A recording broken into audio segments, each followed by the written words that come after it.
اللہ کے ساتھ کسی کو شریک کرنے کا حق سید الانبیاء کو نہیں دیا اللہ، پھر کسی اور کو شریک کیسے کر سکتے ہیں آپ؟ دنیا میں اللہ کے بعد سب سے اونچا مقام سید الانبیاء کا ہے، فرشتوں سے افضل، سارے انسانوں سے افضل، سارے انبیاء میں افضل۔ آپ کو کہا گیا ہے کہ آپ کہہ دیجئے میں تو رب کو پکارتا ہوں اور رب کے ساتھ کسی کو شریک نہیں کرتا ہوں، یہ کہہ دیجئے لوگوں سے۔ اب آپ کی مرضی ہے، اگر ابھی آپ کسی کو ملاتے ہیں تو سید الانبیاء کے خلاف ہو رہا ہے، اللہ کے حکم کے خلاف ہو رہا ہے، اس آیت کے اعلان سے خلاف ہو رہا ہے۔ اور کوئی سمجھتا ہے کہ میں کسی کے نفع اور نقصان کا مالک ہوں تو اے نبی یہ بھی واضح کر دیجئے، قل کہہ دیجئے انی لا املک لکم، بے شک میں مالک نہیں ہوں تمہارے لیے، ضرا ولا رشدا، ضرر نقصان، ولا رشدا اور بھلائی اور خوبی، میں کسی کے لیے بھلائی اور خوبی کا اور تکلیف اور نقصان کا مالک نہیں ہوں جب تک اللہ فیصلہ نہ کر دے۔ کسی کا ضرر ہو اور کسی کا بھلا ہو یہ میں اس کا مالک نہیں ہوں، کیونکہ بہت سے لوگ سمجھتے ہیں سب آپ کے ہاتھ میں ہے، سب آپ کے ہاتھ میں ہے، اللہ نے کہلوا دیا، اعلان کر دو سب اللہ کے ہاتھ میں ہے۔ آگے ٹکڑا دیکھیے، قل انی لن یجیرنی من اللہ احد ولن اجد من دونہ ملتحدا، کہا دو بے شک ہرگز مجھ کو پناہ نہیں ملے گی اللہ کے مقابل میں کوئی، یعنی فرض کرو میں اگر اللہ کے حکم کے خلاف کر دوں، اللہ کی مرضی کے خلاف کر دوں تو اللہ کے مقابل میں میری کوئی پناہ گاہ مجھے نہیں ملے گی۔ لن یجیرنی جار یجیر کے معنی پناہ دینا، آپ پڑھتے ہیں یا مجیر یا مجیر، کب پڑھتے ہیں؟ تراویح میں پڑھتے ہیں، تو یا مجیر کس کو پکارتے ہیں؟ پناہ دینے والے کو، وہ اللہ کی ذات ہے۔ فرمایا لن یجیرنی، مجھ کو ہرگز پناہ نہیں ملے گی اللہ کے مقابل میں کچھ بھی، ولن اجد من دونہ ملتحدا اور ہرگز نہیں پاؤں گا میں اس کے سوا کوئی جائے پناہ نہیں پاؤں گا، الا بلاغا من اللہ ورسالاتہ۔ اوپر جو کہا گیا تھا میں تمہارے نفع اور نقصان کا مالک نہیں ہوں، تو کوئی سمجھتا ہے کہ پھر آپ کے ہاتھ میں کچھ بھی نہیں، اس کی وضاحت آ گئی الا کے ساتھ، الا بلاغ مگر پہنچانا، من اللہ کی طرف سے، ورسالاتہ اور اس کا پیغام، اس کا خبر نامہ، یعنی قرآن کریم کے ذریعے سے میں اللہ کا پیغام پہنچانے والا ہوں، بس یہ ہے اللہ کی طرف سے کہ میں اللہ کا پیغام پہنچا دوں۔ بقیہ نقصان کا مالک اور فائدے کا مالک یہ سب اللہ کے قبضے قدرت میں ہے۔ ومن يعص الله ورسوله اور جو نافرمانی کرے گا اللہ کی اور اللہ کے رسول کی، فإن له نار جہنم تو بے شک اس کے لیے کیا ہے؟ جہنم کی آگ ہے، خالدین فیها ابدا اس میں رہے گا ہمیشہ اس کے اندر رہے گا، خلود بھی ہے اور ابدیت بھی ہے، ہمیشہ رہے گا۔ حتی اذا رأوا ما يوعدون، حتی یہاں تک کہ جب وہ دیکھ لیں گے ما یوعدون جس کا وعدہ ہو رہا ہے، دو وعدہ کیا ہے؟ ایک تو قیامت کا وعدہ ہے اور ایک دنیا میں فتح کا اور غلبے کا وعدہ ہے۔ دو میں سے ایک وعدہ دنیا میں فتح دیکھ لیں یا آخرت میں جنت و جہنم کا یقین ہو جائے، دونوں صورتوں میں جس کا وعدہ کیا جا رہا ہے جب اس کو دیکھ لیں، فَسَيَعْلَمُونَ مَنْ أَضْعَفُ نَاصِرًا وَأَقَلُّ عَدَدًا تو ان قریب وہ جان لیں گے کہ کون ہے زیادہ کمزور مدد کے اعتبار سے اور کون زیادہ کم ہے عدد کے اعتبار سے۔ فرشتوں کی تعداد، فرشتوں کی جمعیت یہ دیکھ لیں گے، اور جب میدان کارزار میں شکست ہوگی تو اندازہ ہو جائے گا کہ مدد کس کی طرف ہے، کس کا قبضہ ہے۔ قل ان ادری اقریب ما توعدون، کہہ دیجیے مجھے نہیں معلوم، ان ادری یہاں ان نافیہ ہے، کہہ دیجیے مجھے نہیں معلوم، اقریب ما توعدون کیا وہ قریب ہے تم سے جس کا وعدہ ہو رہا ہے، ام یجعل له ربی امدا یا کر دے گا اس کے لیے میرا پروردگار ایک لمبی مدت، یعنی اس کا نام قیامت ہے وہ قریب ہے یا اس کے لیے مدت طویل ہے، میرا رب جانتا ہے کہ اس کو طویل کرے گا کہ قریب کرے گا۔ یہاں سے اشارہ ہوا کہ سارا علم ان میں سے ایک علم ہے قیامت کا علم، یہ میرا رب جانتا ہے کہ وہ زمانہ قریب ہے یا دور ہے، یہ بھی جانتا ہے۔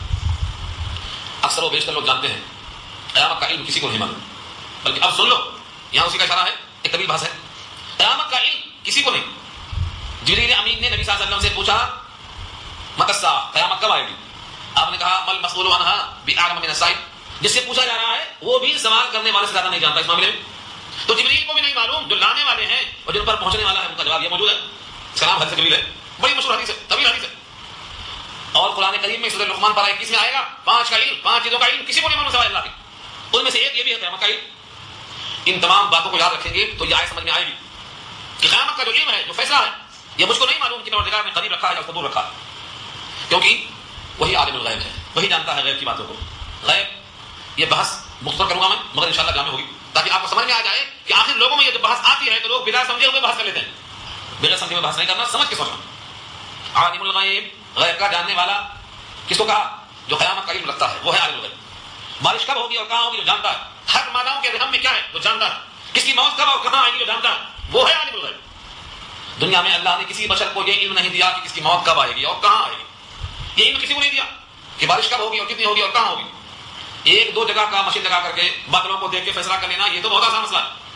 ایک ایک قطرے کا علم کہاں کتنے قطرے گریں گے، ایک ایک پتے کا علم کہاں کتنے پتے جھڑیں گے، ایک ایک ذرے کا علم کہاں کتنے ذرے سیراب ہوں گے، تمام دنیا کی ماداؤں کا علم، صرف انسانوں کا نہیں، حیوانوں کا، حشرات الارض کا، کیڑے مکوڑوں کا، کتنے رحم ہے، ہر رحم میں کیا ہے، مشینوں کی مدد سے ایک دو کا پتہ لگانا یہ کوئی خاص بات نہیں۔ بیٹی بیٹے کا ذکر نہیں کرنا، تو یہاں سے عالم الغیب کا فیصلہ کیا، عالم الغیب غیب کا جاننے والا، فلا یظہر علی غیبہ احدا جو وہ ظاہر نہیں کرے گا اپنے غیب پر کسی کو۔ دیکھا آپ نے غیب کس کا نام ہے؟ جو آدمی کے حواس خمسہ کی گرفت میں نہ آئے وہ غیب ہے، بتایا تھا میں، ہاتھوں سے چھونے کی قوت ہے، چھونے میں نہیں آتا، آنکھوں سے دیکھنے کی قوت ہے، دیکھنے میں نہیں آتا، ناک سے سوننے کی قوت ہے، سوننے میں نہیں آتا. زبان سے چکھنے کی قوت ہے، چکھنے میں نہیں آتا. نہ قوت شامہ میں آتا، نہ قوت لامسہ میں آتا، نہ قوت بصرہ میں آتا، نہ قوت ذائقہ میں آتا. ہمارے پاس جو قوتیں ہیں ادراک کرنے کی، ان میں آتا ہی نہیں. اس کو کیا کہتے ہیں؟ عالم الغیب. فلا یظہر علی غیبہ احدا، اپنے غیب پر وہ کسی کو مطلع نہیں کرتا، ظاہر نہیں کرتا. مگر من اتبع من رسول، جس کو پسند کر لیتا ہے رسولوں میں سے. یہ لفظ الا سے لوگوں نے کہا کہ دیکھو اللہ نے استثناء کر دیا. استثناء کس چیز سے کیا ہے وہ تو سمجھو. اپنے غیب پر کسی کو مطلع نہیں کرتا کیونکہ وہ عالم الغیب ہے، قیامت کا علم اسی کو ہے. مگر رسولوں میں سے جس کو وہ چاہتا ہے، پسند کرتا ہے، ان رسولوں کو غیب کا علم دیتا ہے. لیکن کتنا دیتا ہے؟ جتنا ضرورت ہے. ہزاروں دیتا ہے، ہزاروں غیب کی باتوں کا علم دیتا ہے. لیکن ہزاروں کا مطلب ہر علم غیب نہیں ہوتا، کلی نہیں ہوتا، جزئی ہوتا، عطائی ہوتا، ذاتی نہیں ہوتا، اپنے طرف سے نہیں ہوتا، کسی کا دیا ہوا ہوتا. یہ فرق ہے. اس لیے جو لوگ اللہ کے علم کو، رسول اللہ کے علم کو برابر سمجھتے ہیں، یہ کھلا ہوا شرک ہے. کیوں؟ اللہ دینے والے ہیں، رسول اللہ لینے والے ہیں. اللہ کا علم جز کیوں ہے؟ ایک ذرے کو علم ہے، بارش کے قطروں کا علم ہے، زمین پہ گرنے والے پتوں کا علم ہے، ماداؤں کے رحم میں جو جنین ہے ان تمام کا علم ہے. تو اللہ تعالیٰ نے ہر نبی کو علم غیب دیا ہوا علم ہے. اس کو اطلاع علی الغیب کہیں گے، اس کو انباء الغیب کہیں گے. غیب پر مطلع کیا، جتنی حاجت ہے، جتنی ضرورت ہے، ہزاروں چیزوں کا علم دیا. لیکن اس سے وہ اللہ کے برابر عالم الغیب نہیں ہو گئے. اللہ کو خالق اور اللہ کے غیر کو مخلوق جب تک نہ مانیں گے تب تک شرک سے بری نہیں ہوں گے. یہی پیغام دیا.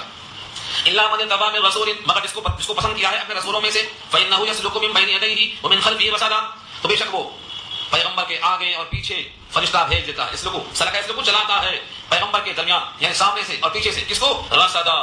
رصد کے معنی دیکھ بھال. کوئی آ کے چھین لے، کلام کو لے لے، کلام کو ملا دے نہیں. جتنا علم اللہ دیتے ہیں، آگے پیچھے دائیں بائیں اوپر نیچے محافظ فرشتے ہوتے ہیں، کسی کی مجال نہیں کی ملاوٹ کر دیں. لیعلم، تاکہ اللہ جان لے. علم ظہور کے اعتبار سے اللہ کے علم میں ہر چیز ہے، لیکن اس کو ظاہر کر دے، جس کو آپ بولتے ہیں دکھا دینا. علم ظہور. سب مسلمان ہیں، ان میں جمے گا کون، بھاگے گا کون، کیسے معلوم ہوگا؟ کھڑا کرو میدان میں، کھڑا کر دیا غزوہ بدر میں. اب کیا ہوا؟ کچھ منافقین چلے گئے. غزوہ احد میں 1000 لوگ تھے، 700 بچے، 300 چلے گئے. اب معلوم ہو گیا کہ یہ منافق ہیں. اس کو بولتے ہیں علم ظہور. یہ ہے لیعلم ان قد ابلغوا رسالات ربهم، تاکہ علم ظہور پر معلوم ہو جائے کہ پہنچا دیا انہوں نے اپنے رب کے پیغامات کو، ان فرشتوں نے اپنے رب کے پیغامات کو پہنچا دیا. واحاط بما لديهم، اور گھیر لیا ہے جو کچھ ان کے پاس ہے. تمام احوال جو کچھ ان کے پاس ہے سب کا احاطہ کر لیا ہے. واحاط بمعنی احاطہ. اردو میں احاطہ کس کو بولتے ہیں؟ باؤنڈری وال کو بولتے ہیں. کیا کرتی وہ؟ پورے گھر کا احاطہ کر لیتے. تو احاطہ اردو میں اسی کو عربی میں کہتے ہیں احاطہ، فعل ماضی ہے. اور گھیر لیا بما لديهم، جو کچھ ان کے پاس ہیں سارے احوال. واحصا، اور شمار کیا کل شیء، ہر چیز کو عدداً گنتی کر کے. لیکن سنائے آپ کو بارش کے قطروں کو گن گن کے وہ جانتا ہے کتنے برس. زمین کے ذروں کو گن گن جانتا ہے، کتنے جنین ہیں گن کے جانتا ہے. کائنات میں کتنی مخلوقات ہیں اور کتنے افراد ہیں اور کتنی اقسام ہیں، گن گن کے جانتا ہے ہر چیز کو. یہ علم اللہ تعالیٰ کا محیط ہے، گن گن کے ہر چیز کی گنتی اس کے پاس معلوم ہے. تمام احوال کا احاطہ کیے ہوئے. اس آیت میں معلوم ہوا کہ اللہ کا علم کلی ہے، باقی سب کا علم جزئی ہے. اللہ کا علم ذاتی ہے، باقی سب کا عطائی ہے. اللہ کا علم اپنی ذات سے، بقیہ لوگوں کا علم اللہ نے دیا ہے. پیغمبروں کے پاس جو علم آیا وہ فرشتوں کو بھیج کر اللہ نے عطا فرمایا. جتنی حاجت تھی، ہزاروں علم دیا ہے غیب کا، ہزاروں علم دیا ہے غیب کا، لیکن وہ دیا ہوا علم ہے، ذاتی علم برابر نہیں ہو سکتا. اس لیے اللہ میں اور اللہ کی مخلوق میں کوئی تقابل نہیں ہے. ساری کائنات کا علم اللہ کے علم کے مقابلے میں کیسا ہے؟ یہ پوری بحث سورہ نمل میں بھی آ چکی ہے. قل لا يعلم الغیب، کوئی نہیں جانتا ہے غیب کو، جو زمین میں ہے جو آسمان میں ہے، الا اللہ، سوائے اللہ. وعنده مفاتيح الغیب، غیب کی چابیاں اسی کے پاس ہیں. لا يعلمها الا هو، اس کے سوا کوئی جانتا ہی نہیں. تو اس سورۃ کا پیغام یہ ہے کہ اللہ کا علم محیط ہے اور سب کا علم محاط ہے. سب کو گھیرا ہے اللہ نے. قد احاط بكل شيء علما، ہر چیز کو اللہ نے اپنے علم میں گھیر رکھا ہے. اس سورۃ کا پیغام کیا ہے کہ ہم اللہ کے ساتھ کسی کو شریک نہ کریں. ہم اس کتاب کو ذریعہ ہدایت سمجھیں. اس کتاب پر ایمان لانے والے جنات ہیں، ان میں بھی 2 اقسام ہیں. ایسے ہم میں بھی 2 اقسام ہیں، کچھ لوگ مانتے کچھ لوگ نہیں مانتے. جس طرح ماننے والوں کے لیے جنت ہے اور نہ ماننے والوں کے واسطے جہنم ہے، ٹھیک یہی انجام ان کے واسطے بھی ہے. لہٰذا ہمیں ہر حال میں اللہ کی پناہ میں آنا ہے. اللہ کے غیر کی پناہ ختم ہو چکی ہے، اب اس کا وقت ختم ہو چکا ہے. اللہ تعالیٰ عمل کرنا آسان فرمائے.